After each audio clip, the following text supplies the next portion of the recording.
آصف علی زرداری اپنی گیم میں کامیاب ہوتا ہے کیونکہ اس نے دیکھیں کہ اس نے آصفہ بھٹو زرداری کو بھی اس نے بولا جی کہ اس کو میں نا جی اپنا لیڈی اول کا میں اس کو خطاب دلواؤں گا اور جدھر بھی جاؤں گا میں اس کو ساتھ لے کر جاؤں گا اور پوری دنیا میں اس کو انٹروڈیوس بھی کراؤں گا۔ اس کے مقابلے میں مریم نواز جو ہے وہ ادھر ہی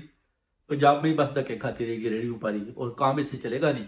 پوری ٹیم ساتھ لے کر چلتی ہے، کوئی تجربہ نہیں، نہ تجربہ کار ہے، سخت نہ تجربہ کار ہے اور نا اہل بھی ہے۔ ایک کونسلر کا الیکشن بھی نہیں یہ جیت سکتی، اور اس کو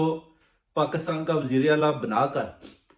جو اپنا پنجاب کے اوپر اتنا بڑا بمب پھینکا گیا ہے کہ پوری قوم کو اس نے ہلا کے رکھ دیا ہے۔ یعنی ایک نا اہلی کی لٹکتی ہوئی تلوار جو معیشت کے اوپر ہے وہ ہے مریم نواز۔ نہ تو یہ صوبہ یہ چلا سکتی ہے، نہ اس میں کسی قسم کی قابلیت ہے، اور وہ ہم دیکھ رہے ہیں سارے اوورسیز کمیونٹی والے اب یہ کیسے اس وزارت اعلیٰ کو لے